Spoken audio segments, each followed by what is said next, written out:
สบายดีหมดทุกคนเนาะวันนี้ก็สิมาอันนั้นเนาะทุกคนเมื่อคืนนี้ประมาณ2 ทุ่มเนาะแม่นบ่1 ทุ่ม2 ทุ่มเนี่ยกำลังนอนทุกคนวันที่23ถึกยินเสียงนกฮ้องแอกลุกมาเบิ่งเห็นตัวแมวอยู่ทุกคนตัวแมวจกนกอยู่แมวกับตัวบ่ใหญ่ดอกแมวน้อยลูกนะจกนกเฮาไปเบิ่งโคนสะแล้วก็นกก็ถึกจกถึกบางครั้งเนาะเฮากับบ่ทันได้กวดเบิ่งครั้งเนาะแล้วก็เฮาก็อัดคอกมันคือเก่านะอัดคอกเฮาเอากระเป๋าเนาะปกเนาะนกตัวหนึ่งก็อยู่ทางพี่ห้องอยู่จากเช็ดใดน้ำแมวตัวนี้3 เทื่อแหละทุกคนเลยมันมานกไป2 ตัวแล้วได้กินทุกเทื่อมันได้ทุกเทื่อเทื่อหนึ่งนั้นบ่เห็นเลยนกเห็นแต่โขนเทื่อที่2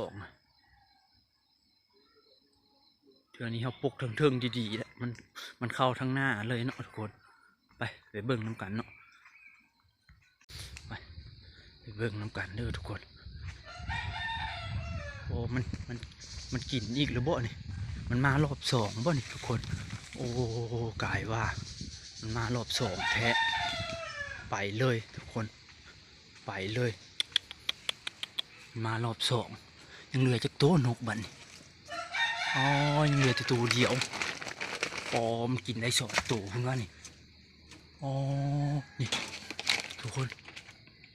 อ๋อมันมารอบ2นี่รอบทำอิฐตอนเขาปกมันมานี่โอ้โหมันมารอบ2ทุกคนไปมันเลยนกเฮายังเหลือติดตัวเดียวโอ้มันฮึกแหละแมวเนี่ยโหมึงโคตรมันดูโหนะอ๋อมันเห็ดเลยมันได้2 ตัวมันกินเอาไป2 ตัวนกเฮามาปะไว้อ๋อโหเขามาไล่มันเลยเขาตื่นมาไล่มันแล้วเขาเลยปกอีกนะปกอีกมันยังมางัดกินอีกโอ้ยังเหลือแต่นกตัวเดียวนะขนมันกินไปเลยมันได้เลยทุกคนเลย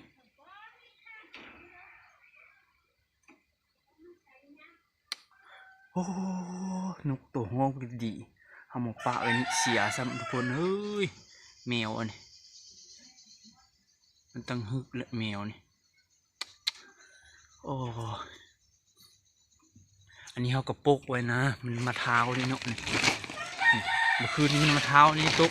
มันจับได้ตัวหนึ่งนะนกเอามาเบิ่งมันพันได้กินเขาเลยได้ยินเขาเลยลุกมาไล่โอ้เนาะมันในยามเนี่ยแมวตัวนี้ผมดูทุกคนนกยันมันมาจับอยู่กระป๋องนี่เลยนะเป็นน้ำเขาใส่กระป๋องนี่เลยเนาะทุกคนอ๋อยังติดตัวนกต่อเฮาเป็นนกตัวห้องดีๆคักๆแหละไปแล้วยังติดเรือนนกต่อทุกคนเลยจะเสียดนั่นแหละน้ำแมวตัวนี้เนาะ3 เทื่อนี่แหละนกไป4 ตัวเหลือแต่ขนบ่อนมันกินตัวที่2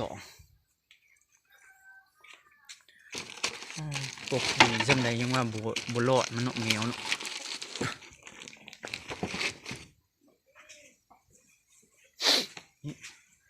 ตัวหนึ่งมันดึงออกอยู่นี่เลยมันได้2 ตัวทุกคนนกเฮาตัวหนึ่งมันเอาออกอยู่นี่คือว่ามัวอยู่เนาะตัวหนึ่งมันเอาออกอยู่นี่โอ้นกห้องพวกดีๆเอามาปะไว้ซื่อๆนะปะไว้ให้โป่งห่างมันโป่งเขาวะมันในยามกินมันเลยมาตลอดวะนี่ทางเทิงมันเอากับปกเลยมือนั้นมันจกอยู่นี่เอาก็หากระเบื้องใหญ่มาใส่เลยนะมันจกบ่ได้แล้วทางเทิงนะ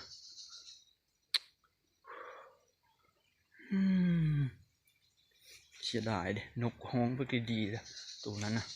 ไว้ว่าสิเฮ็ดนกโตนะเพราะว่าไว้เฮ็ดนกโตสำรองนะตัวนะ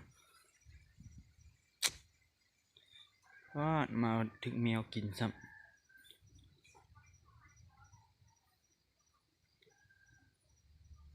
เก่งถือว่ามันเก่งแมวตัวน้อย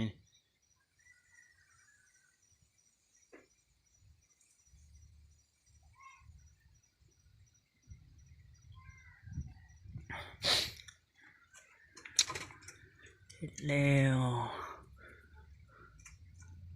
ออกเป็นปุ่มถึกเล็บมันถึกเล็บมันเจาะเนาะถึกเล็บมันจก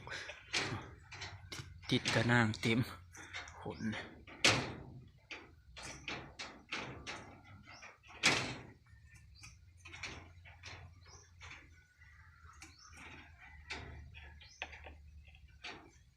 ยังกินเลยตอนเขามาเบิ่งเขาไล่นกมันไปมันไปนอนแถวพุ่นเนาะ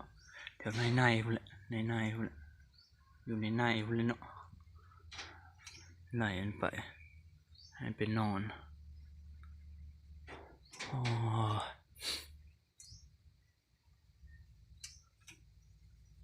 ตั้งฮึกแท้แมวนี่ขนข้างในก็สะเต็มเลยเทื่อที่3เลยนี่ของเดือนนี้เนาะของเดือนนี้เฉพาะเดือนตุลานี่เนาะมันจกเมื่อคืนนี้วันที่23ตื่นเช้ามาวันนี้วันที่24เดือนตุลาเนาะทุกคนคิดว่ามันย่างนั่นนกเกิดสิมาเบิ่งเนาะว่ามันเจ็บเพลงสำใดนะมันแมวมันมารอบ2แต่ละเทื่อมันไล่มันเกินมันจกได้มันก็หนีเลยเนาะรอบนี้มันเฮามาไล่มันแหละมันยังแวงย้อนมาเนาะถือว่ามันใจเติบแมวนี่ก็มาเฮามาไล่มันนึกหินนึกอย่างไล่มันเลยนะพอดีมือมันหูตะนางพอดีมือมัน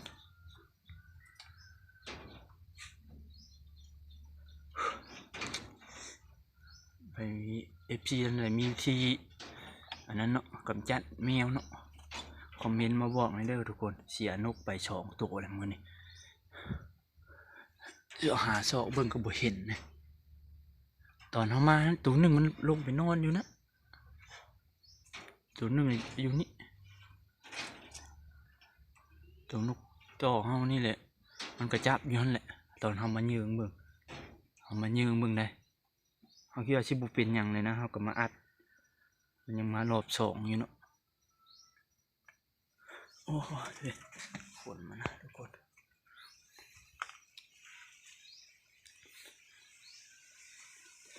เสียนกไปเลย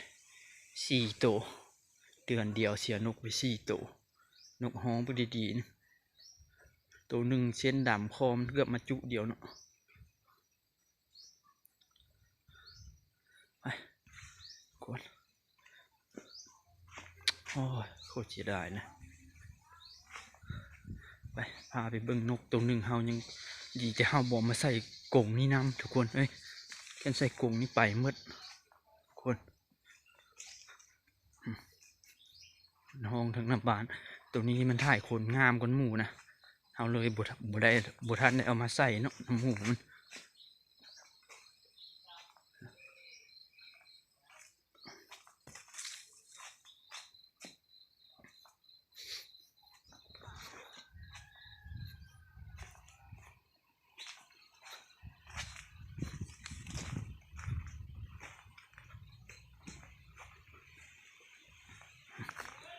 นกออกมาเกาะจะเข็ดอะไรแมวเสียดายนกก็เสียดายตัวมีแต่ตัวห้องดีๆนะเอาไปมันเพราะว่าหางมันหล่นนะเอาเลยไปปะนะฮะตัวนี้ก็จิประมาณนี้ทุกคนตัวนี้ตัวหางงามมันเนาะ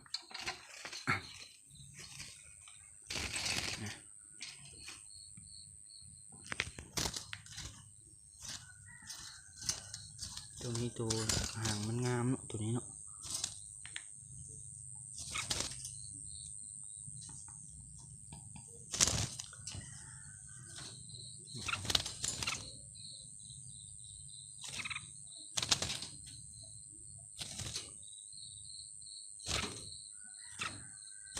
ดีแต่บ่ไปปล่อยน้ำจุนั้นเนาะบ่ซั่นสิน่าสิยิ่งเสียดายแหละแคนตูน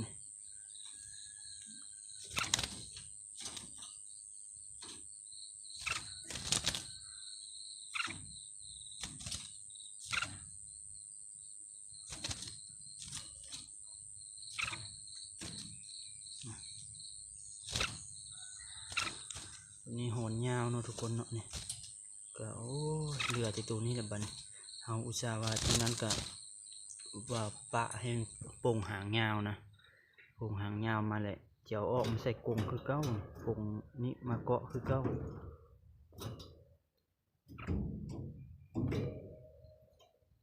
ปัดถือแมวมาจกกินจ้าเดือนเดียวไป4 ตัวเลยเนาะในเดือนนี้4 ตัวมูเหลือแล้วยังได้2 ตัว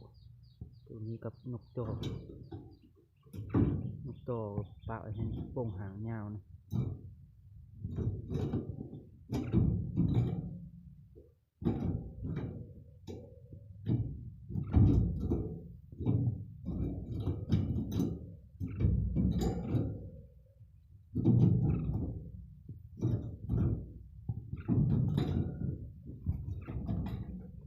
คืนกับฝนตกทุกคน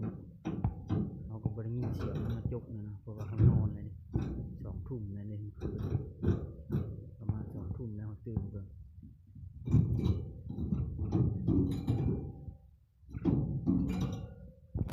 เจ๊แรกนี่ตัวนี้นี่ทุกคนนกก็สิประมาณเนี่ยนก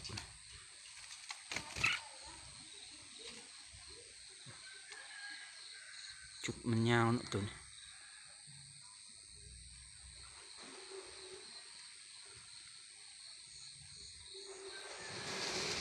เอาโอเคเนาะทุกคนคลิปนี้ก็จะจบลงเพียงนี้ฝาก FC ทุกคนแหละเป็นกำลังใจให้เด้อทุกคนกันไผฮู้ว่าวิธีเฮ็ดเอาได้เนาะสิได้จับได้แมวนะคอมเมนต์เข้ามาบอกหน่อยเนาะเอาเจอกันคลิปหน้าเนาะทุกคน